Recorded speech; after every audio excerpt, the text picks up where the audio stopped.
सनातन परमेश्वर को धन्यवाद देते हैं आज के इस महत्वपूर्ण समय के लिए जो हमें परमेश्वर पिता ने इस बाबत दे दिया है कि धरती के अंत की कगार में और प्रभु यीशु मसीह के आने के पहले और आने के बाद जो भी अद्भुत घटनाएं इस भौतिक संसार के अंदर में घटी जाएंगी, उसका उल्लेख प्रकाशित वाक्य में हजारों हजार साल पहले लिख दिया गया था। इसी तार के साथ में हमने इससे पहले वाले एपिसोड में प्रकाशित वाक्य की किताब की 6वें अध्याय पर अध्ययन करते हुए चौथी मोहर के तोड़े जाने की सत्यता को प्रकाशित किया था। और अब बारी आ गई है 90वें पद पर चिंतन और मनन करने की, जिसमें ऐसे लिखा हुआ है, और जब उसने 5वीं मोहर खोली तो मैंने वेदी के नीचे उनके प्राणों को देखा जो परमेश्वर के वचन के कारण और गवाही के कारण जो उन्होंने दी थी बद्ध किए गए थे। और उन्होंने बड़े शब्द से पुकार कर कहा, हे स्वामी, हे पवित्र और सत्य, तू कब तक न्याय न करेगा और पृथ्वी के रहने वालों से हमारे लहू का पलटा कब तक न लेगा। और उनमें से हर एक को श्वेत वस्त्र दिया गया और उनसे कहा गया कि थोड़ा देर तक विश्राम करो, जब तक कि तुम्हारे संगी दास और भाई जो तुम्हारी नाई बद्ध होने वाले हैं उनकी भी गिनती पूरी ना हो ले। ये वह वचन है जो प्रभु यीशु मसीह के द्वारा पिता परमेश्वर के हाथों से ली गई किताब, जिस पर 7 मोहर लगाई गई थी और अब तक 4 मोहर तोड़ी जा चुकी है। और अब जैसे ही प्रभु यीशु मसीह ने 5वीं मोहर तोड़ी तो 4 प्राणियों का तो खेल खत्म हुआ, परंतु यहां पर एक वेदी दिखाई दे रही है। यह वही वेदी है जो पिता परमेश्वर के सामने सोने की, जैसे कि मिलाप वाले तंबू पर यदि चले जाएं तो महापवित्र स्थान के सामने एक सुनहली वेदी है, जिस पर महायाजक साल में एक बार लहू ले जाकर उस पर अपनी सीधे उंगलियों से 7 बार छिड़कता, अपने और अपने पापों की क्षमा के लिए सारे संसार का प्रतिनिधि बनकर के परमेश्वर के सन्मुख खड़ा होता कि हे प्रभु, मेरा और मेरे पीछे समस्त लोगों का उद्धार हो जाए। और आदम बाबा के द्वारा की गई गलतियां जो उसने फल खाने के द्वारा की थी, जिसके परिणाम स्वरूप सृष्टि और सृष्टिकर्ता के बीच में जो गहरी खाई बन गई थी, उस खाई को आप भर देना। यही वह जगह है जहां पर मिलाप किया जाता है।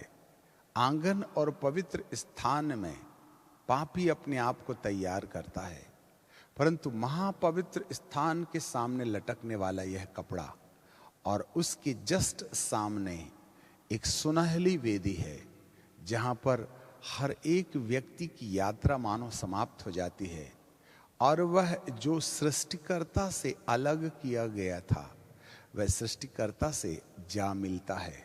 आपको जानकारी मिले, यह वह नाजुक जगह है जहां पर सृष्टि और सृष्टिकर्ता के बीच की दूरियां समाप्त हो जाती हैं। यही कारण था कि प्रभु इस धरती पर इसलिए आए थे, जैसे बाइबल में लिखा है, जगत की उत्पत्ति से पहले रोमियो की किताब और उसके 8वें अध्याय में और उसके 27 पद में, यदि मैं सही हूं तो रोमियो की किताब और उसका 8वां अध्याय और उसके 28 पद से हम जानते हैं कि जो लोग परमेश्वर से प्रेम रखते हैं उनके लिए सब बातें मिलकर के भलाई को उत्पन्न करती हैं, अर्थात उन्हीं के लिए जो उसकी इच्छा के अनुसार बुलाए गए हैं, क्योंकि जिन्हें उसने पहले से जाना, पहले से। ये कब की पहले से जाना। यदि आप इफिसियों की किताब के पहले अध्याय के 3 पद पर चलें तो बाइबल हमें बताती है उसने हमें जगत की उत्पत्ति से पहले, हमारे प्रभु यीशु मसीह के परमेश्वर पिता का धन्यवाद हो कि उसने हमें मसीह में स्वर्गीय स्थानों में सब प्रकार की आशीषें दी है। और जैसा उसने हमें जगत की उत्पत्ति से पहले, इसका मतलब before the foundation of the earth we were in the existence, हमारा देह में जन्म नहीं हुआ था। आपको जानकारी मिले अब तक जो पैदा हो गए हैं वे, और भविष्य में जो पैदा होने वाले हैं वे भी, समस्त लोग स्वर्ग में देह धारण करने से पहले उन्हें परमेश्वर ने अपनी आत्मा के तिनके से एक तिनका निकाल करके, अलग करके, अपने परिचय से अलग परिचय दे करके रखा था कि एक वक्त के बाद तुम्हें देह धारण करना होगा, और देह धारण करके धरती पर जाकर तुम्हें जो महत्वपूर्ण काम पूरा करना है ना, वह यह है कि तुम उस संपूर्ण उद्धार की संपत्ति को मरने से पहले इकट्ठा करना है। और इसी महत्वपूर्ण काम को पूरा करने के लिए उसने प्रभु यीशु मसीह के प्रथम आगमन में पाप क्षमा के द्वारा हमें धर्मी बनाया, पवित्र आत्मा के दिए जाने के द्वारा उसने हमें पवित्र बनाया, जिससे कि धार्मिकता और पवित्रता दोनों मिलकर के हमारे और परमेश्वर के बीच की जो दूरियां हैं वो समाप्त हो जाएं। इसी कारण से पवित्र स्थान की इस सोने की वेदी के ऊपर में लहू चढ़ाए जाने के पश्चात हमारी जिंदगी जो करोड़ों करोड़ साल पहले अर्थात पृथ्वी की रिक्रिएशन के पहले हम परमेश्वर में से आत्मा के तिनके के रूप में, अलग परिचय के रूप में गढ़े गए, वो देहधारी होकर के जितने लोगों ने अपने उद्धार की संपत्ति को इकट्ठा कर लिया है, ये महापवित्र स्थान के सामने पड़ी पवित्र वेदी पर मेमने के लहू के छिड़के जाने के पश्चात और अपने प्राण के संपूर्ण रीति से पवित्र आत्मा के नियंत्रण दिए जाने के बाद, यही वह पवित्र वेदी है जिस पवित्र वेदी के पास हम जो सृष्टि के पहले परमेश्वर से अलग किए गए थे, अब हम देह पहन करके उस पवित्र परमेश्वर के साथ एक साथ मिलने की कगार में आ खड़े हुए। कितना सुहावना अवसर होगा जब एक आत्मा तन पहनकर पवित्र स्थान पर रखी इस वेदी के पास जाकर के प्राण देने तक विश्वास योग्य होने के रास्ते वो संपत्ति इकट्ठा कर ले, जिसके बाद अब वह सृष्टि की रूप में जाना नहीं जाएगा, वरन सृष्टिकर्ता के अंदर समा जाएगा। यह वही वेदी है। अब आपको मालूम है ये जो पवित्र वेदी है, पवित्र वेदी के नीचे प्राणों को उसने देखा, शरीर नहीं है अभी। यहां soul, spirit and soul is there. Bible हमें बताती है कि जब उसने 5वीं मोहर खोली तो मैंने वेदी के नीचे उनके प्राणों को देखा जो परमेश्वर के वचन के कारण, और नंबर 1 परमेश्वर के वचन के कारण, और नंबर 2 गवाही के कारण जो उन्होंने गवाही के कारण जो उन्होंने दी थी। बद्ध किए गए थे, उनकी हत्या की गई थी, उनको काट डाला गया था, उनको मार डाला गया था। आखिरकार उनको क्यों काट डाला गया, क्यों मार डाला गया, यह एक सबसे बड़ा रहस्य है।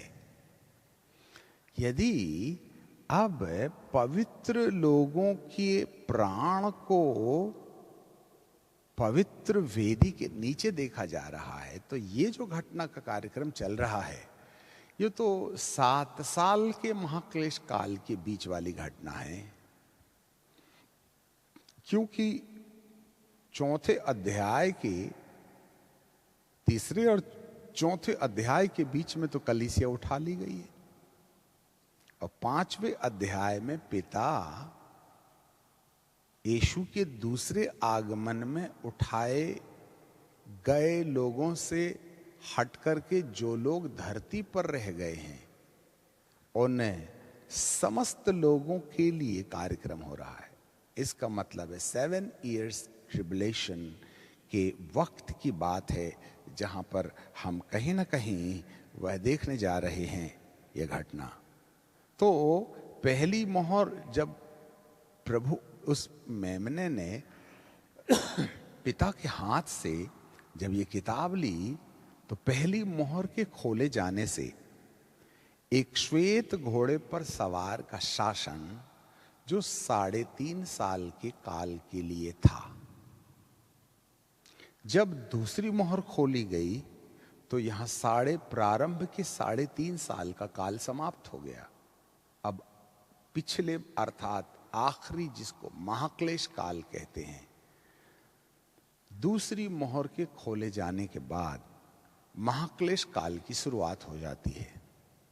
अब इसी महाक्लेश काल की अर्थात बचे 3.5 साल के अंदर ही दूसरी, तीसरी, चौथी, पांचवी, छठवीं मोहर के और 7वीं मोहर के तोड़े जाने का कार्यक्रम होगा।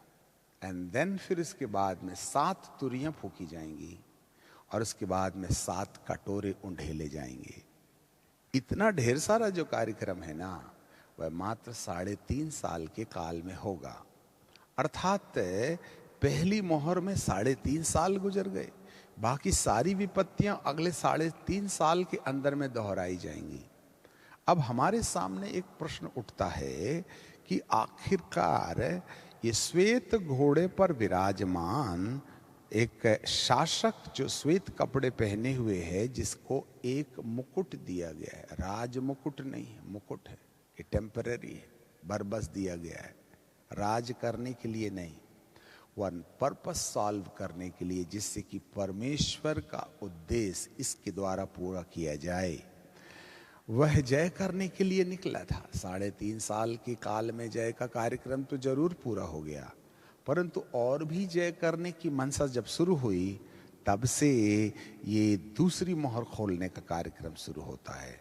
चलिए सर, तो अब सवाल ये उठता है कि प्रारंभ में 3.5 साल के काल के लिए श्वेत घोड़े पर विराजमान इस श्वेत कपड़े पहने हुए, हाथ में धनुष लिए हुए, मुकुट पहने व्यक्ति का लक्ष्य क्या है? आपको जानकारी मिले, सदियों से जब से बाबा मूसा ने कहा था कि मुझका सा नबी आएगा और वह तुम्हें इस संसार के हर प्रकार के अपराधों से, हर प्रकार की समस्याओं से तुम्हें आजाद कराएगा, उन समयों से लेकर वे लगातार मसीहा के आने का इंतजार करते रहे हैं।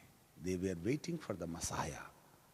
आपको जानकारी मिले, मसाया के बारे में कहा गया है कि मसीहा आएगा और वह मंदिर बनाएगा। जैसे इससे पहले वाले एपिसोड में हमने आपको कह रखा था, परंतु दोहरा करके उस पर ज़्यादा समय खर्च ना करते हुए हम आगे याद के रूप में, जैसे जकरिया की किताब में और उसके 6वें अध्याय में और उसके 12वें पद में बाइबल हमें बताती है, और उसने कहा, सेनाओं का यहोवा यूं कहता है कि उस पुरुष को देख जिसका नाम शाख है, और वह अपने स्थान से उग कर यहोवा के लिए एक मंदिर बनाएगा। अब ये जो मंदिर बनाने का कार्यक्रम है, इस भविष्यवाणी का जो उद्देश्य था, प्रभु यीशु मसीह की मृत्यु के बाद जितने भी अन्य जाति या धरती के जो भी लोग हैं, विश्वास के द्वारा धर्मी बनाए जाएं और पवित्र आत्मा प्राप्त करने के द्वारा पवित्र बनाए जाएं, जिसमें परमेश्वर का निवास स्थान बन जाए। वह एक आत्मिक घर बनाने के लिए आया था, वो कोई भौतिक घर बनाने नहीं आया था। यही कारण है उस आत्मिक घर के बनाए जाने की नींव जब 12 प्रेरितों ने डाल दिया, तो यीशु मसीह की मृत्यु के बाद 70वीं एडी में वो पत्थर का मंदिर जो सुलेमान ने बनाया था, उसको ढह दिया गया। ये सब कुछ प्री प्लान है परमेश्वर का। कहीं ऐसा ना हो कि आत्मिक मंदिर के बनाए जाने के लिए मसीहा जो आए उसको लोगों ने पहचानने के बजाय उसी भौतिक मंदिर में आज भी पशु पक्षियों को, प्राणों को, पशु पक्षियों को बलिदान करते रहें। इसलिए परमेश्वर ने अपनी सुबद्ध योजना के अनुसार उस पत्थर के मंदिर को ढा दिया। परंतु समस्या ये बनी थी कि यहूदियों ने ईसा मसीह को मुक्तिदाता ग्रहण करने के बजाय उसको आत्मिक घर बनाने वाले महापुरुष के रूप में स्वीकार करने के बजाय उनकी कल्पना में आज भी एक ऐसे राजकरण राजा की कल्पना बनी रही कि वो आकर के ये वाला मंदिर जो 70वीं एडी में तोड़ दिया गया था उसको बनाएगा। और उन समयों के बाद से यहूदी लोग रोने वाली दीवाल, वेलिंग वॉल की तरफ काली टोपी पहनकर, काले कपड़े पहन करके मातम मनाते हुए प्रार्थना कर रहे हैं, हे प्रभु मसीहा को भेज, मसीहा को भेज, क्योंकि वह मंदिर जो सुलेमान ने बनाया था वह ढह दिया गया है। हे प्रभु हमारे लिए मसीहा को भेज। और ये वाली प्रार्थनाएं उस युग से शुरू हैं आज तक युग में। वे इजराइली, वे यहूदी, क्योंकि वे चारों ओर अपने दुश्मनों की ताकत अर्थात फलस्तीनियों के झगड़े के विवाद में फंसे रहे। और जब से 1947 के पश्चात से नया यरूशलेम अर्थात नए यरूशलेम में प्रभु ने तमाम यहूदियों को वापस लौटा दिया, कुछ समय के बाद आज तक फलस्तीनियों और इजराइलियों के बीच में उस मंदिर और यरूशलेम के स्थान के लिए युद्ध होते रहा है। और जब जब फलस्तीनियों का झगड़ा इजराइलियों के साथ पवित्र स्थान और यरूशलेम की उस पहाड़ी के विरुद्ध हुआ है, तब तक वे और भी ज़्यादा रफ्तार से मसीहा के प्रकट होने और मसीहा के आने का इंतज़ार करते रहे हैं। क्योंकि उनके हृदय में एक बड़ी कल्पना थी, जकरिया की किताब के अनुसार, कि वह एक शाख, एक पुरुष को वो देखते हैं कि वह आएगा और वह यहोवा का मंदिर बनाएगा और वही महिमा पाएगा और सिंहासन पर विराजमान होकर प्रभुता करेगा। मसीहा सिंहासन पर, अर्थात उनकी कल्पना भौतिक राजकीय शासन के साथ जुड़ी हुई है। वह आएगा और सिंहासन पर बैठेगा और उसके सिंहासन के पास एक याजक भी रहेगा और दोनों के बीच अर्थात सृष्टि और सृष्टिकर्ता के बीच मेल की सम्मति होगी। इसी आधार पर समस्त यहूदी लोग अभी भी प्रभु ये मसायाह के आने का इंतजार करते रहे हैं। उनके अंदर एक ऐसे राजा की कल्पना है। आपको जानकारी मिले जब कलीसिया उठा ली जाएगी तब अचानक एक शासक का प्रकट होना होगा जो संपूर्ण दुनिया की सरकार का प्रतिनिधित्वता करेगा, जो आज यूएन गवर्नमेंट के रूप में है। अब तक जनरल सेक्रेटरी ही फाइनल अथॉरिटी के रूप में है, प्रेसिडेंट की पोस्ट खाली है, परंतु अचानक वो प्रेसिडेंट की पोस्ट पर एक व्यक्ति नियुक्त किया जाएगा और वह संपूर्ण दुनिया की सरकार, जैसे नबुकदनेस्सर राजा ने दर्शन में देखा था, एक अनुपम मूर्ति जो उसका सिर सोने का था, छाती और बाहें चांदी की थी, पेट और जांग पित्तल का था और पैर और टांगें लोहे की थी और उसके पंजे आधे मट्टी के आधे लोहे के थे। आपको जानकारी मिले इस समय हम उस पंजे के युग में हैं जो विश्वव्यापी दुनिया के रूप में उभर के आने वाली है। यही कारण है कि यहूदी एक ऐसे राजा के इंतजार में हैं और कलीसिया के उठाए जाने के तुरंत बाद एक ऐसा शासक वन वर्ल्ड गवर्नमेंट की प्रेसिडेंट की पोस्ट में आ बैठेगा जो आधा मानव और आधा दानव होगा।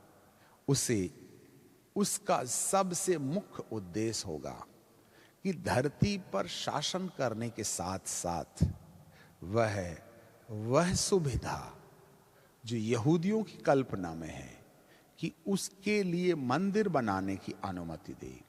आज तक विश्व की तमाम सरकारें आपस में मिलकर फलस्तीनी और इजराइलियों के बीच में एका करने का प्रयास किया, परंतु समस्या का समाधान नहीं हो पाया। ऐसे समय में वो ये मसाया की यह वर्ल्ड प्रेसिडेंट आकर के हमें नहीं मालूम किस रीति से इजराइलियों को और फलस्तीनियों को आपस में एका में ला करके खड़ा करेगा। क्योंकि फलस्तीनियों ने अर्थात अरबियों ने अर्थात इस्माइलियों ने उसी मंदिर को जिसे सुलेमान ने बनाया था उसको ढहकर उसके अगले हिस्से अर्थात पवित्र स्थान और आंगन में अपनी मॉस्क बना ली है। और उसका जो महापवित्र स्थान वाला एरिया है वह आज भी यहूदियों के अधिकार में है। और यहूदियों की जिद ये है कि वे महापवित्र स्थान में अधिकार रखने के बाद जब तक आंगन की वह भूमि और पवित्र स्थान की वह भूमि जो फलस्तीनियों ने मॉस्क बनाने के लिए ले लिया है उसको तोड़ कर के वे अलग ना करें, तब तक वे मंदिर नहीं बनाएंगे। और उसी के इंतजार में वे एक ऐसे शासक का इंतजार कर रहे हैं जो उन्हें फलस्तीनियों को बुझाने में और समझाने में उनकी मदद करे। एंड देन जो है मॉस्क तोड़ी जाए और वहाँ पर सुलेमान के द्वारा बनाए गए मंदिर की नींव फिर से डाली जाए। वह भौतिक रीति से तमाम वस्तुओं का उन्होंने उद्घाटन तो कर चुका हुआ है, परंतु वह उस समय का इंतजार कर रहे हैं जब एक शासक आकर के उन्हें छुटकारा दिलाए। आपको जानकारी मिले प्रकाशित वाक्य के 6वें अध्याय के पहले मोहर के खोले जाने के वक्त जो श्वेत घोड़े पर श्वेत कपड़े पहने हुए, सिर में मुकुट पहने, हाथ में धनुष लिए हुए यह शासक आएगा तो सबसे पहला कारोबार उसका यह होगा कि वह फलस्तीनियों को बुझा देगा और वहाँ मन के लिए मॉस्क तोड़ी जाएगी और पवित्र स्थान और महापवित्र स्थान और आंगन को मिला करके वही मंदिर जो सुलेमान ने बनाया था उसी स्थान पर मंदिर बनाए जाने की अनुमति दी जाएगी। और आपको जानकारी मिले कि यह मंदिर बनाने के लिए लगभग 3.5 साल के काल पूरे हो जाएंगे। इन 3.5 साल के कालों में यहूदियों को संपूर्ण रीति से यह पूरा विश्वास हो चुका होगा कि यही मसीहा है, क्योंकि इसी ने हमें मंदिर बनाने की अनुमति दी है। और आपको जानकारी मिले जब मंदिर बनाए जाने का कार्यक्रम पूरा हो चुका होगा तब यह वर्ल्ड प्रेसिडेंट यहूदियों के पास जाकर के कहेगा कि मैंने तुम्हें मंदिर बनाए जाने की अनुमति दी है, अब तुम उस महापवित्र स्थान में जहां करूबों के ऊपर परमेश्वर की मौजूदगी रहा करती थी अर्थात वह वाचा का संदूक, वहां मेरे लिए एक सिंहासन लगाओ, वहां मैं बैठूंगा और महापवित्र स्थान में बैठकर मैं सारी दुनिया की राजनीति प्रारंभ करूंगा। तब यहूदियों के मन में एक विचार आएगा कि महापवित्र स्थान तो परमेश्वर की जगह है, वहां जो वाचा का संदूक है, सोने के करूब के ढकनों के ऊपर में एक तेजस्वी रोशनी आकाश गंगा से नीचे उतर आती है, वो तो परमेश्वर की जगह है। और मसीहा तो याजक होगा जो हमारा प्रतिनिधि बनकर के महापवित्र स्थान में रहने वाले परमेश्वर के सन्मुख हमारे लिए क्षमा याचना करेगा। पवित्र वेदी पर वो हमारे लिए बलिदान चढ़ाएगा। महापवित्र स्थान तो केवल परमेश्वर के लिए है, आप वहां कैसे विराजिएगा? तब दबावपूर्ण कहेगा नहीं नहीं नहीं नहीं, मैंने अनुमति दी है, तुम्हें महापवित्र स्थान में वाचा के संदूक के पीछे मेरा मंदिर बनाना होगा और मैं अपना कंप्यूटर उस वाचा के संदूक के ऊपर रख कर के संपूर्ण विश्व की राजनीति पूरा करूंगा। ये भाव इजराइलियों को डाइजेस्ट नहीं होंगे।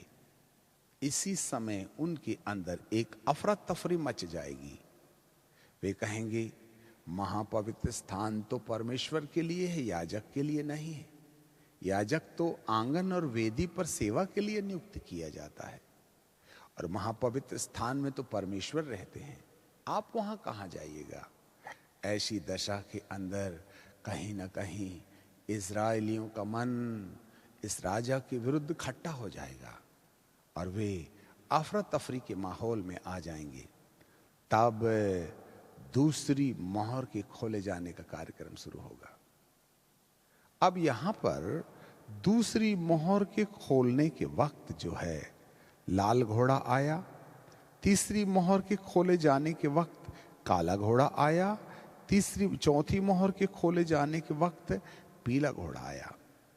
और यह कार्यक्रम उसी समय शुरू होगा जब मंदिर बनाने का कार्यक्रम पूरा हो जाएगा और मंदिर के अंदर महापवित्र स्थान में इस वर्ल्ड प्रेसिडेंट की प्रतिमा, सिंहासन, कंप्यूटर रखा जाने का युद्ध विवाद शुरू हो जाएगा। ऐसे समय में यहूदियों के विरुद्ध है पवित्र प्रजा। अब ये जो पवित्र प्रजा है वो भौतिक पवित्र प्रजा है, शारीरिक पवित्र प्रजा है। खतने के द्वारा उन्हें इब्राहिम के वंश में इसहाक और इसहाक से याकूब और याकूब के 12 गोत्रों के द्वारा उनका चुनाव किया गया है, जिसके बारे में हम पहले बोल चुके हैं और अभी हम ज्यादा समय खर्च नहीं करना चाहते हैं। ये भौतिक पवित्र प्रजा है, उनके विरुद्ध ये शासक खड़ा हो जाएगा। अब ये जो भविष्यवाणी है दानियल की किताब में हमें साफ दिखाई देती है। यदि आप दानियल की किताब और उसके 90 अध्याय और उसके 27वें पद में चले, book of Daniel chapter 9 and verse 27, वह प्रधान एक सप्ताह के लिए बहुतों के संग वाचा बांधेगा। एक सप्ताह का मतलब है 7 दिन, 7 दिन का मतलब होता है 7 साल के लिए। परंतु वह आधे ही सप्ताह के बीच अर्थात 3.5 साल के बीच वह बीतने पर वह मेल बलि और अन्न बलि को बंद करेगा। क्या मतलब है? उस बलिदान के चढ़ाए, उस पवित्र मंदिर के भौतिक पवित्र मंदिर के बनाए जाने के पश्चात अचानक जब बलिदान की जाने की प्रक्रिया प्रारंभ की जाएगी और वह प्रधान जो वन वर्ल्ड गवर्नमेंट का प्रेसिडेंट होगा वो बीच में आकर मेल बलि और अन्न बलि को बंद करेगा और कंगूरे पर, जरा देखिएगा ये कंगूरा क्या है। कंगूरा मतलब पवित्र मंदिर की सबसे ऊंची चोटी, गुंबज के भी ऊपर का सबसे बड़ा वाला हिस्सा कंगूरा, जहां मात्र परमेश्वर की ज्योति रहती है, जहां परमेश्वर का निवास रहता है, वहां पर तुम उजाड़ने वाली घृणित वस्तु। अब यहां पर उजाड़ने वाली घृणित वस्तु को इंग्लिश में लिखा एबॉमिनेशन, अर्थात दुष्टता की वह ताकत जिसका सपना स्वर्ग में रहने के टाइम पर कि मैं अपना मंदिर, मैं अपना सिंहासन परमेश्वर के सिंहासन से भी ऊंचा करूंगा। वही लूसीफर, पुराना अजगर, इबलीस, शैतान, जिसने सारे संसार को गुमराह करके परमेश्वर के विरुद्ध कर दिया, जिसने अदन के बाग से आदम को बाहर निकालने का रास्ता तय किया। आदम की अज्ञानता उसे अदन के बगीचे के बाहर ले गई। यही वह उजाड़ने वाली घृणित वस्तु है जिसका सीधा सीधा संबंध उसी अजगर के साथ है। वह कंगूरे पर घृणित वस्तु दिखाई देगी, अर्थात पवित्र मंदिर जो बनाया गया 3.5 साल के काल के बाद में जैसे ही वह महापवित्र स्थान में अपने कंप्यूटर रख करके सारे संसार में अपना राज्य स्थापित करने के लिए सिंहासन लगाने की बात करेगा, यह वह समय आ गया मानो जहां पर घृणित वस्तु कंगूरे पर आ बैठी है। यहां से त्राही त्राही त्राही शुरू हो जाती है। उसकी पवित्र प्रजा के लोग जो भौतिक हैं इसका विद्रोह करेंगे और यहां से ये घटना शुरू होगी। तब वह उन तमाम यहूदियों के विरुद्ध संपूर्ण दुनिया की ताकत को इकट्ठा करेगा और एक छोटे से देश इज़राइल के विरुद्ध तीनों दिशाओं से, मिस्र से लेकर के तुर्की तक, इन तीनों दिशाओं से ये ख्रिस्त विरोधी पुराना अजगर जो दैहिक रूप में आज धरती पर वन वर्ल्ड गवर्नमेंट के रूप में शासन कर रहा था 3.5 साल तक, वह इजरायलियों के विरुद्ध खड़ा हो जाएगा और तब त्राही शुरू होगी। ये बातें प्रकाशित वाक्य की किताब और उसके 13वें अध्याय में देखने के लिए मिलती है। Book of revelation and verse book of revelation chapter 13 and verse 5, कौन उससे लड़ सकता है? और बड़े बोल बोलने और निंदा करने के लिए उसे एक मुंह दिया गया कि वह 42 महीने अर्थात 3.5 साल 42 महीने तक काम करने का अधिकार, authority given by God, authority दी गई। और उसने परमेश्वर की निंदा की और उसके लिए मुंह खोला और उसके नाम अर्थात यहोवा परमेश्वर के नाम और उसके तंबू अर्थात उसकी पवित्र प्रजा और स्वर्ग में रहने वाले की निंदा की और उसे यह अधिकार दिया गया। अब जरा याद रखना, वह जास्ती नहीं कर सकता है। There is a permission behind. उसे यह अधिकार दिया गया कि पवित्र लोगों से लड़े। जी हाँ, ये जो पवित्र लोग हैं ये भौतिक पवित्र लोग हैं जो यीशु मसीह के दूसरे आगमन के वक्त मसीहा को स्वीकार नहीं करने के कारण धरती पर छोड़ दिए गए, जिन्हें हम यहूदी समुदाय के लोग कह सकते हैं, परंतु हैं तो चुनाव में ना। हे मेरा असुर, हे मेरा मिस्र और हे मेरा इज़राइल, यहाँ इज़राइली हैं। और पवित्र लोगों से वह लड़े और उन पर जय प्राप्त करे और हरेक कुल और हरेक लोग और हरेक भाषा और हरेक जाति पर अधिकार दिया गया। यहां पर 7.5 साल के 7 साल के महाक्लेश काल के 3.5 साल के शांति के साम्राज्य के बाद जब बचे 42 महीने अर्थात 3.5 साल का जो वक्त बचता है, उसमें पवित्र प्रजा की आन पड़ी हुई है। वे प्रतिरोध कर रहे हैं कि महापवित्र स्थान में यहोवा परमेश्वर की जगह में किसी प्रकार का कोई सिंहासन नहीं लगाया जा सकता। इसके विद्रोह में वन वर्ल्ड गवर्नमेंट का प्रेसिडेंट अर्थात वही श्वेत घोड़े पर विराजने वाला पुरुष आकर के इज़राइल के विरुद्ध खड़ा होगा और अब यहां पर तलवारें चलेंगी। अब जरा देखिएगा, हम अपने विषय पर फिर वापस आ जाते हैं। 90 पद के अनुसार 5वीं मोहर के खोले जाने के वक्त में बहुत से लोगों के प्राण और उनके वेदी के नीचे उनके प्राण जो परमेश्वर के वचन के कारण और गवाही के कारण जो उन्होंने दिए थे, बद्ध किए गए थे, इनकी हत्या की गई थी।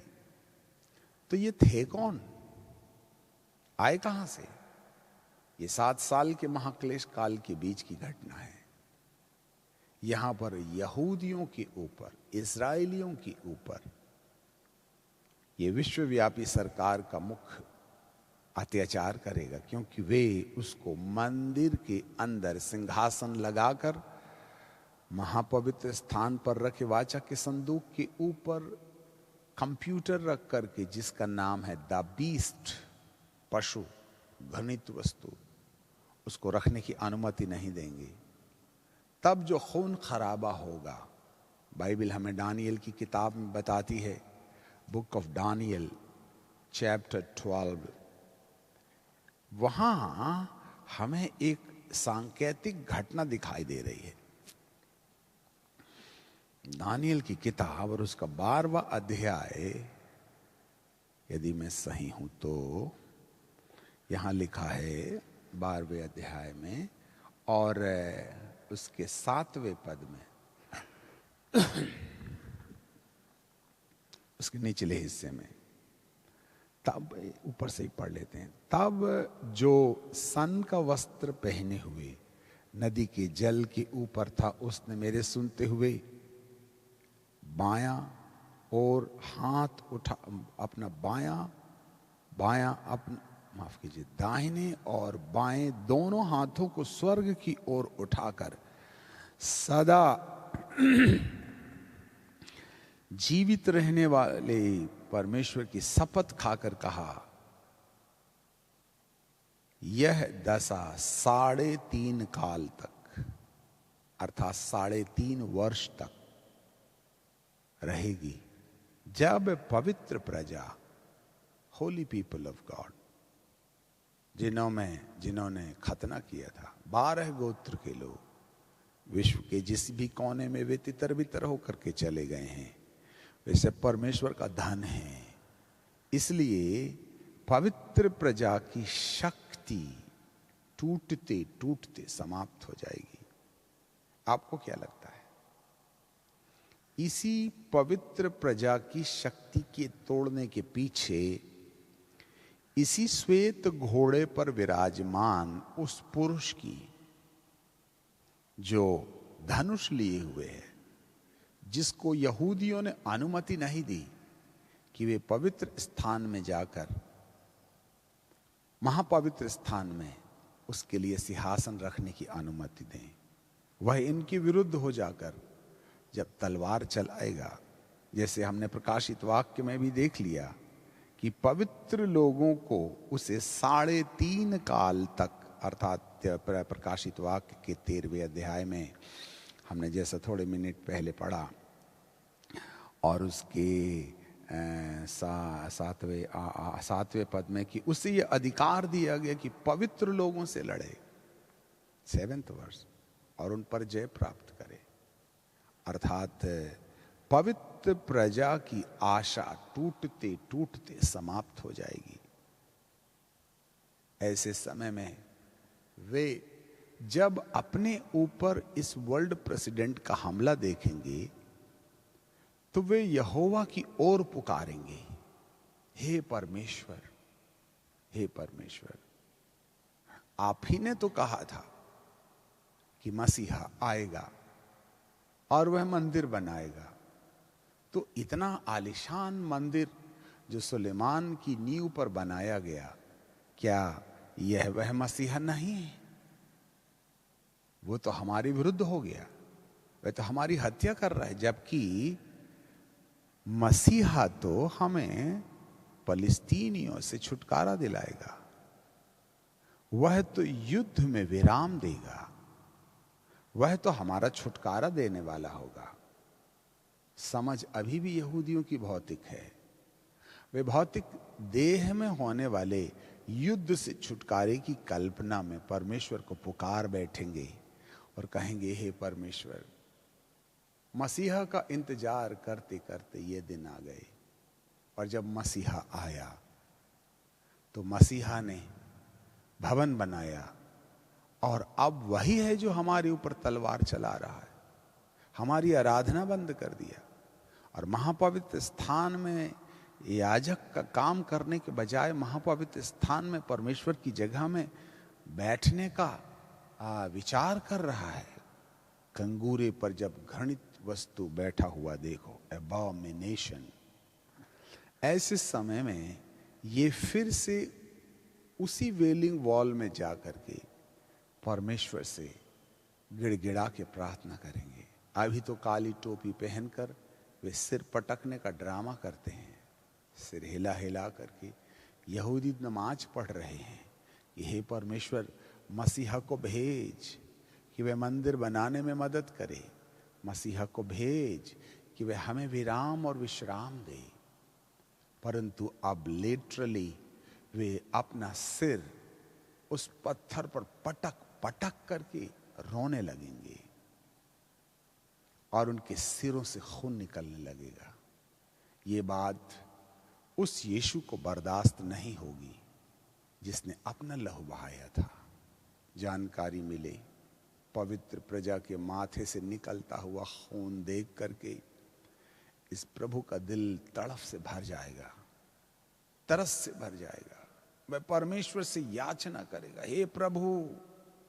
और इसी वक्त परमेश्वर पिता यीशु की प्रार्थना सुनकर यहूदियों के माथे से निकलते हुए खून को देखकर, जक्कई जक्कई, जहां तू चढ़ा है वह जगह तेरी नहीं है, वह मेरी है, इसलिए झट नीचे उतरा, क्योंकि जो काठ पर लटकाया गया वह श्रापित है। जक्कई, जिस श्रापित पेड़ पर तू लटका है ना, गूलहर का पेड़ है, वो मेरी जगह है, मैं वहां लटकूंगा।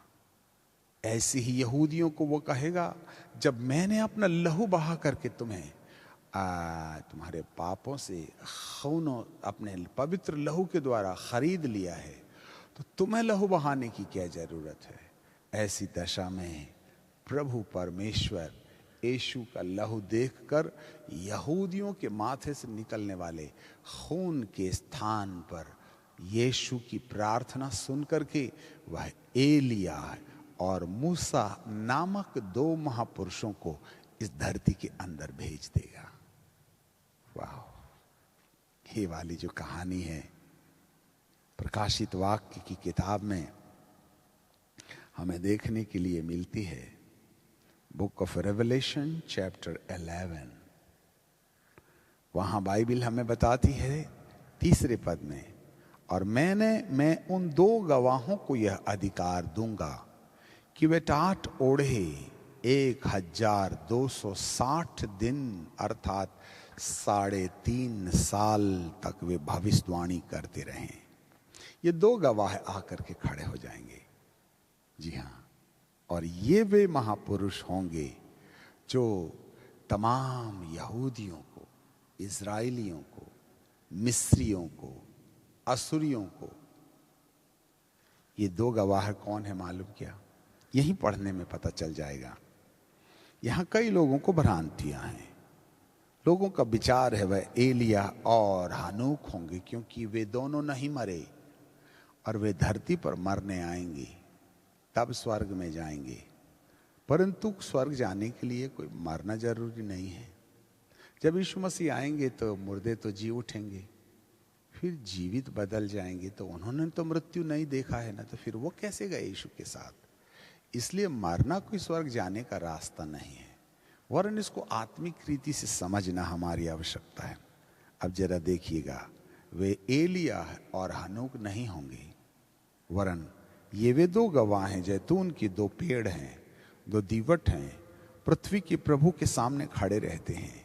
यदि कोई उनकी हानि पहुंचाना चाहे तो उनके मुख से निकलने वाली आग उनके बैरियों को भस्म करती है, और यदि कोई उनकी हानि पहुंचाना चाहे तो अवश्य इसी रीति से मार डाला जाएगा। भयानक अभिषिक्त सेवक होंगे, ये 3.5 साल तक गवाही देंगे। आप आगे लिखा है, और उन्हें अधिकार है कि वे आकाश को बंद करें। तो किसने आकाश बंद किया था? उनके भविष्यवाणी के दिनों में मेह न बरसे तो किसने पानी बंद किया था? एलिया। आगे क्या लिखा है? और उन्हें सब पानी पर अधिकार दिया कि उन्हें लहू बनाए। तो किसने लहू बनाया? मोसेस। और जब चाहे तब पृथ्वी पर हर प्रकार की विपत्तियां लेके आए। किसने लाया? मोसेस। मूसा, एलिया और मूसा ये दो गवाह हैं, प्रेरित और भविष्यवक्ता। Apostle Moses and prophet Elijah, ये दो गवाह होंगे। और ये दो गवाह सबसे पहले धरती पर भेजे जाएंगे। इसमें से विशेष रीति से 3 कौमों पर विशेष नजर रहेगी, जिसको हम पहले आपके सामने इस कहानी को रख चुके हैं, फिर भी याद के लिए हम पढ़ना चाहते हैं। जैसे यशायाह की किताब में जो वचन परमेश्वर ने हमें दिया था, बुक ऑफ आइजिया और उसका 19वां अध्याय और उसका 24 पद, उस समय इज़राइल नंबर 1, मिस्र नंबर 2, असुर नंबर 3 है, मिलकर पृथ्वी के लिए आशीष का कारण होंगे, क्योंकि सेनाओं का यहोवा इन तीनों को यह कहकर आशीष देगा, धन्य मेरी प्रजा मिस्र, मेरा रचा हुआ अशुर और मेरी निज भाग इस्राएल। ये 3 कौम के लोग हैं, मिस्री, असुरी अर्थात इस्माइलीस जो हाजिरा के रास्ते जन्माए, और उसका निज इज़राइल सारा के रास्ते यहूदी। इन पवित्र लोगों में, इन तीनों समुदायों में, पवित्र लोगों में यहूदी समुदाय का नंबर आएगा, 12 गोत्रों का नंबर आएगा। और ये जो 12 गोत्र के जो लोग हैं वे ही प्रतिरोध करेंगे मंदिर में, महापवित्र स्थान में, दुनिया के प्रतिनिधि का सिंहासन नहीं लगाने की। ऐसे समय में वह पवित्र जाति के विरुद्ध तलवार चलाएगा।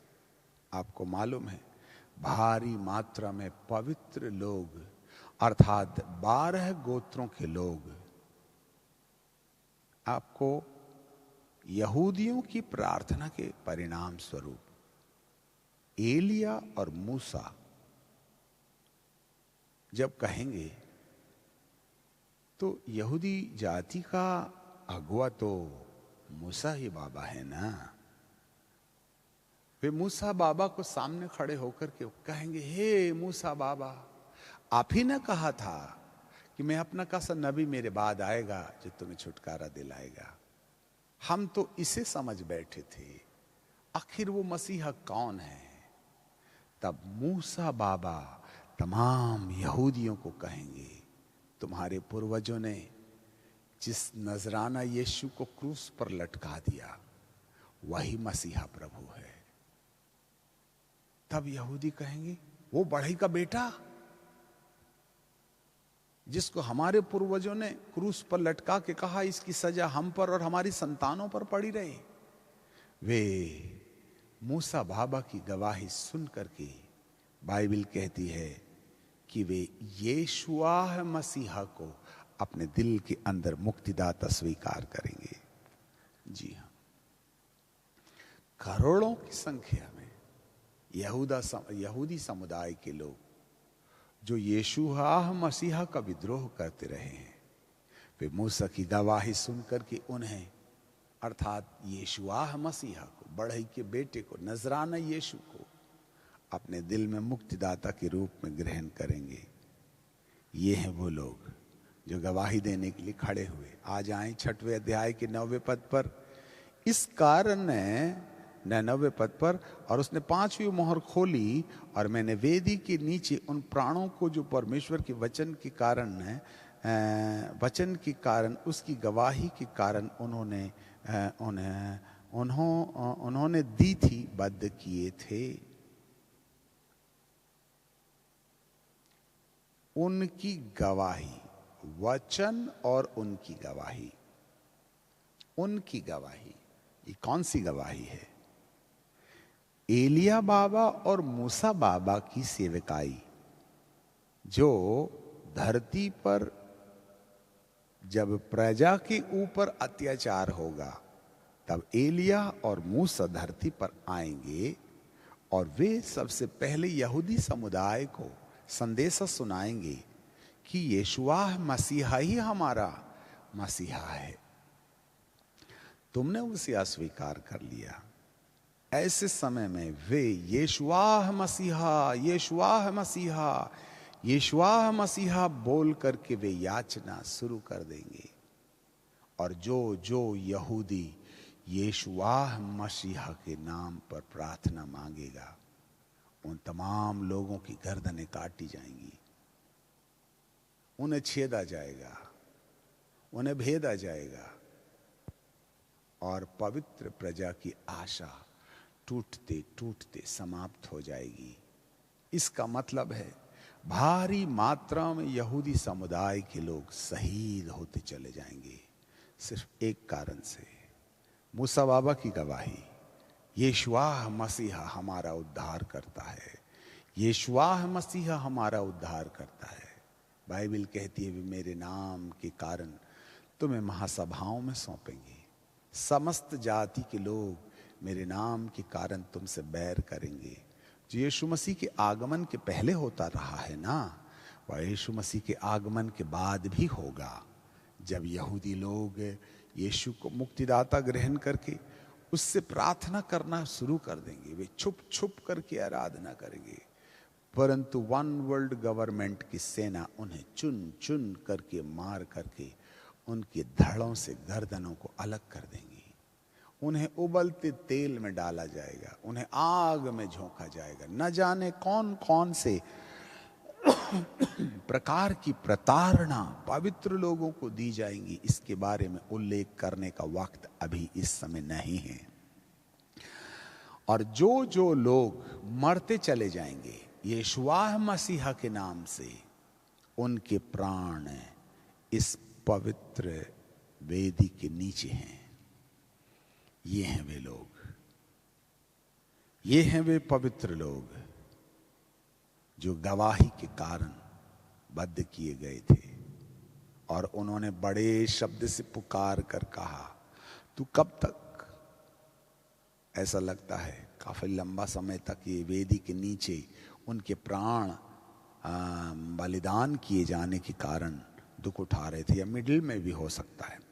परंतु बाइबल कहती है परमेश्वर ने उनसे कहा, थोड़ा समय और रुक जाओ, क्योंकि तुम्हारे नाई संगी और भी दास हैं जिनकी हत्याएं होना बाकी हैं।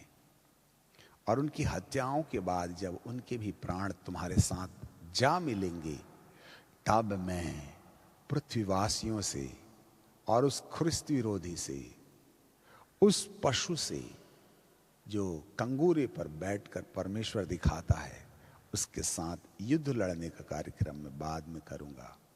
अब यहां पर शहीदों को इकट्ठा किए जाने का काम 5वीं मोहर के तोड़े जाने के वक्त किया जा रहा है। ये वे पवित्र लोग हैं। अब यहां पर गवाही के अंतर्गत तो यहूदी समुदाय के लोग आ गए, और वचन के कारण, ये वचन के कारण वाले लोग कौन लोग हैं? सुनो जरा, यीशु के आगमन के पहले धरती पर जितने भी ईसा मसीह के प्रचारकों ने यीशु का प्रचार करके वचन और सामर्थ्य के द्वारा उन्हें चिन्हों और चमत्कारों के रास्ते यीशु जीवित है ऐसे बोलकर के प्रमाण दिए थे, परंतु उन्होंने प्रमाण को तो स्वीकार किया, चंगाई तो पाया, आशीर्वाद तो पाया, परंतु वक्त जब उनको अपना जीवन प्रभु को देने की बारी आई ना, तो वे समाज के डर के मारे, अपने परिवार के डर के मारे, भविष्य में क्या होगा, लोग हमें क्या कहेंगे, इस संसार की बदनामी के कारण उन्होंने प्रभु को तिरस्कार कर दिया और वे भटक गए। कितने लोग हैं आज भी बपतिस्मा लेने के बाद फिर से जहां से आए थे वहां चले गए। कितने याजकों और परमेश्वर के दासों का अनुभव है कि इतने हजार लोग हमने प्रभु के लिए जीता, परंतु उसमें से अधिकांश लौट गए। पर एक बात याद रखिएगा, उनके हृदय में कहीं ना कहीं प्रभु यीशु की कहानी याद है। उन्होंने वचन सुना था, उन्होंने चमत्कार देखा था, नहीं ऐसे तो वैसे चमत्कार के ही चक्कर में उन्होंने यीशु मसीह को मुक्तिदाता ग्रहण कर लिया था। कोई बात नहीं, उन्होंने पाप नहीं माना और पाप नहीं छोड़ा, इस कारण से वे भी रह गए थे। और वे बपतिस्मा लेने वाले, पवित्र आत्मा पाने वाले कलीसिया के सदस्य हैं, जो प्रभु यीशु मसीह के साथ पवित्रता के साथ अपना जीवन यापन नहीं कर पाए, जिन्होंने परमेश्वर की आज्ञा को नहीं मानकर पवित्रता कायम नहीं की, वे भी रह जाएंगे। पर उन्होंने यीशु को ग्रहण किया था ना, उन्होंने वचन सुना था ना, उन्होंने वचन के द्वारा होने वाली घटनाओं को देखा था ना। अब जब कलीसिया उठा ली जाएगी, अब जब धरती से पवित्र लोग जो आत्मिक हैं उठा लिए जाएंगे, उन समयों में उन्हें ये दिन याद आएंगे कि फलाने दाढ़ी वाले पास्टर हमारे घर आए थे, उनके क्रूसेड में हमने चंगाई पाई थी, उन्होंने हाथ उठा के कहा था कौन अपना जीवन देने वाला है, तो मैं भी वो था, जीवन जरूर दिया था, परंतु लंबे समय तक, अंत तक विश्वास योग्य नहीं ठहरा। वे सारे लोग उन तमाम सेवकों की सेवकाई के द्वारा दिए जाने वाले वचन को याद करना शुरू करेंगे और वे कहेंगे कि हमने तो यीशु को जानबूझ करके अस्वीकार कर दिया, हमने तो जानबूझ करके, हमने उसको देखा था, हमने उसको छुआ था, हमने उसको निकटता से देखा था, परंतु हमने उसकी सच्चाई को अपने जीवन से तिरस्कार कर दिया, उस सत्य के प्रेम को ठुकरा दिया जिससे हमारा प्यार, हमारा उद्धार हो सकता था। अब हम इस आपदा में आ पड़े हैं और वे लोग भी यीशु से प्रार्थना करेंगे, जो गैर यहूदी हैं, जो अन्य जाति में से आते हैं, उन लोगों को भी ख्रिस्त विरोधी सरकार हत्या करके उन्हें मौत के घाट उतार देगी।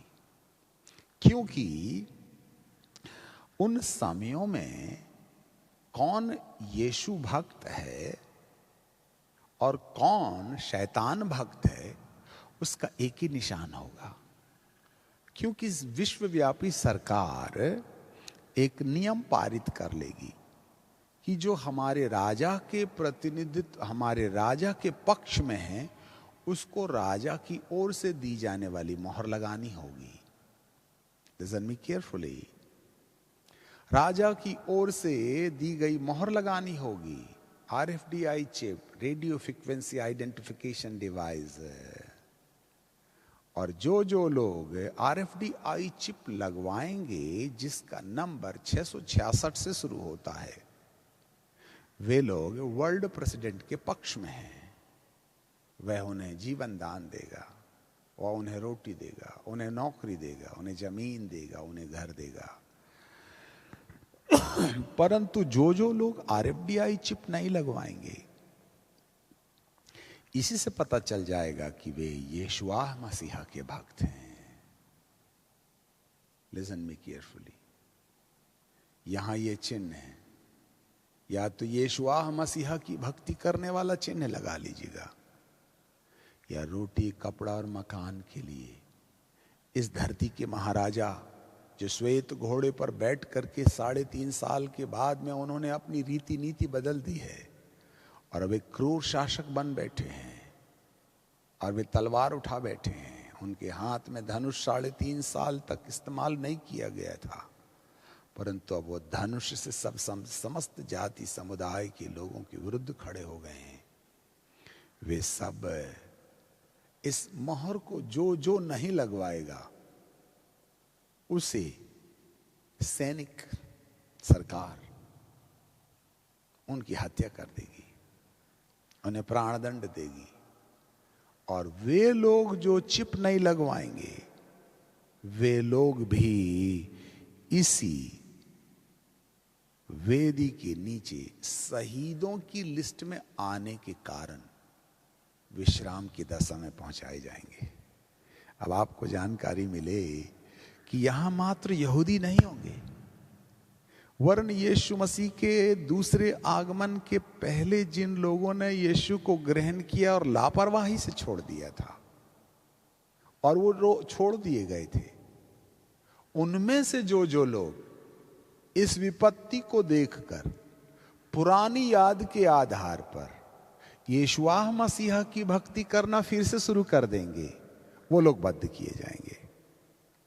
और यदि वे प्राण बचाने की कोशिश करें, इवन दो उन्होंने बपतिस्मा लिया, इवन दो उन्होंने यीशु को ग्रहण किया था यीशु के आगमन के पहले, और वे शहीद नहीं होना चाहते हैं क्योंकि प्राण बचाने के लिए उन्होंने RFDI चिप लगवा ली है, ऐसे समय में वे छोड़ दिए जाएंगे। और जो छोड़ दिए गए, जिन लोगों ने चिन्ह लगा लिया, जिन लोगों ने RFDI चिप लगा लिया, जिन लोगों ने उस मोहर को ले लिया, उनका परमानेंट नरक जाने का रिजर्वेशन पक्का हो गया। अब यहां पर हमें 7 साल के महाक्लेश काल में सूझबूझ का इस्तेमाल करना पड़ेगा। पवित्र आत्मा तुम्हारी कोई मदद नहीं करेगा क्योंकि वो तो कलीसिया के साथ उठा लिया गया है। Pin point. इसलिए आए नामधारी मसीहियों, आए कामपुरता यीशु की भक्ति करने वालों, यदि आप यीशु मसीह के साथ दूसरे आगमन में उठाए नहीं गए हो तो इस धरती पर छोड़ दिए जाएंगे। और इस धरती के अंदर जब वन वर्ल्ड गवर्नमेंट का शासन शुरू होगा, जब दानव कंगूरे पर विराजमान होगा, उस पर उद्धार पाने की कल्पना भारी और महंगी होगी। जो लोग प्रताड़ना सहते सहते मौत की कगार तक पहुंच जाएं, वे ही लोग उद्धार अर्थात अनंत जीवन के वारिस होंगे, जो वेदी पर बद्ध किए जाने की दशा में अपने प्राणों को विश्राम के लिए छोड़ दिए गए हैं। यस मेरे प्रियो, अभी प्री ट्रिबुलेशन में इसका क्या प्रभाव होगा वो हम नेक्स्ट चैप्टर में देखेंगे, परंतु अभी हम ये जो महाक्लेश काल में वेदी के नीचे वध किए हुए लोग हैं ना 7 साल के महाक्लेश काल में, उसकी सच्चाई पर चिंतन कर रहे हैं। मेरे प्रियो, यहां पर यहूदी शहीदों के साथ साथ मसीही शहीदी भी होंगे जो इस धरती पर छोड़ दिए गए हैं क्योंकि वे यीशु के आगमन तक विश्वास योग्य नहीं रहे। उन्होंने परमेश्वर की मोहर अपने माथे पर नहीं लगवाई थी। रोटी कपड़ा और मकान में बिक गए, चंदे के धंधे में बिक गए, कलीसिया को तोड़ने के व्यापार में बिक गए। जिन पवित्र सेवकों ने कसरत से अपनी कलीसिया बनाई थी, आंसू बहा बहा के कलीसिया बनाई थी, उनमें से तुमने आधी कलीसिया तोड़ करके अलग संस्था स्थापित करके उनकी जिंदगी में तुमने आंसू घोले हैं, तुम रह जाओगे। और उसके बाद जब एलिया और मूसा की कहानी धरती पर दोहराई जाएगी तब पश्चाताप महंगा पड़ेगा। इसलिए जब यीशु मसीह नहीं आए हैं, यदि कोई कलीसियाई तोड़ने का गुनाह है, अपराध जो खुदा की दृष्टि में कदापि माफ नहीं किया जाएगा, उस गुनाह से पश्चाताप करें। ये जो मोबाइल में तुम जो पोर्नोलॉजी वाली वेबसाइट्स देख रहे हो, पश्चाताप कर लें, अपने मोबाइल को बपतिस्मा दे दें। तुम जो पत्नी को छोड़ गैर पत्नी को, गैर स्त्री की ओर नजर लगा रहे हो, तुमने जो चर्च की प्रॉपर्टी बेच दी, कब्रस्तान को तुमने सुपरमार्केट बना दिया है, परमेश्वर की संपत्ति को तुमने नुकसान पहुंचाया है, पश्चाताप करके लौट आओ, जिससे कि यीशु के दूसरे आगमन से पहले आप ऊपर उठा लिए जाएं। 7 साल के महाक्लेश काल में भयानक दर्द और पीड़ा में होने वाले उद्धार का इंतजार ना करें।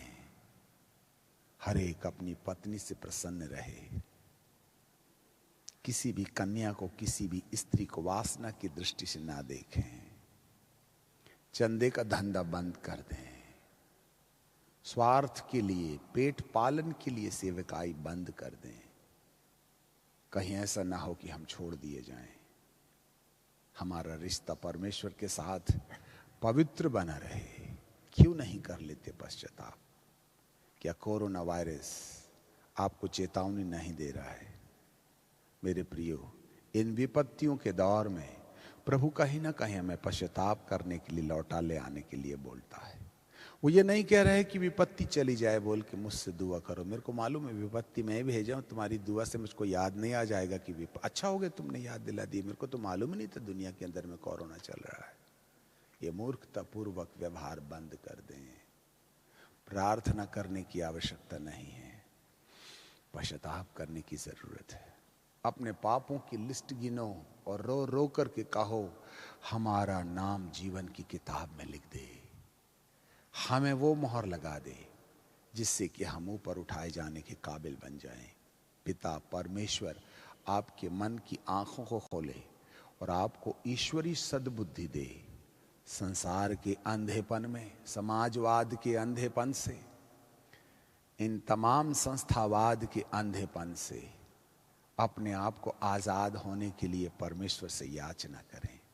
शायद कुछ घड़ियां हमें मिली हैं, उन घड़ियों में हम अपनी जिंदगी को बदल सकते हैं। कहीं देर ना हो जाए। प्रभु आपके मन की आंखों को खोले। दुआ मांगे। सनातन सनातन काल के विराट परमेश्वर, हम आपको धन्यवाद देते हैं। बड़ी सफाई और खराई के साथ में आपने महाक्लेश काल में उद्धार का रास्ता, सहीदी लिस्ट बताई है। आज भी अनुग्रह काल में प्रभु सहीदी रास्ते पर जाने के बाद उद्धार होने वाली संपत्ति यीशु के आगमन के पहले हमारे लिए रखी हुई है, कि हमें वो दिन देखना ना पड़े जब हमें जबरदस्ती RFDI चिप लगाई जाए और ना लगवाने पर हमें प्रताड़ना दी जाए। हे प्रभु, इससे पहले आप आ जाएं तो हमें अपने साथ ले जाएं, हमारे मनों को शुद्ध करें, हमारे विचारों को, हमारे रिश्तों को, हमारे कलापों को, हमारे कार्यकलापों को, हमारे विधि विधानों को पवित्र करें। प्यारे पिता, कहीं ऐसा ना हो कि हम संस्कारी मसीही रहकर यीशु के आगमन संस्कार के अंधपन में खो जाएं और नष्ट हो जाएं। प्यारे पिताजी, आप हमें चेतावनी दिया चाहते हैं। आज की रात इफिसियों 1:16-17 के अनुसार हमारे मन की आंखें ज्योतिर्मयी कर दें, जिससे कि हम अपने बुलाए जाने की धन्य आशा को और पवित्र लोगों के साथ मिरास की महिमा का धन क्या होता है, उनसे जान सकें। ऐसी तू कृपा कर दे। तेरे दासों के द्वारा कठोर परिश्रम के द्वारा लाए गए प्रकाशन के पश्चात सुनने वालों की जिंदगी को बदल दे मेरे यीशु। ऐसी आप कृपा और दया कर लीजिएगा। आपको महिमा, आदर और सम्मान देते हैं, यीशु नासरी के नाम से मांगते हैं। आमीन।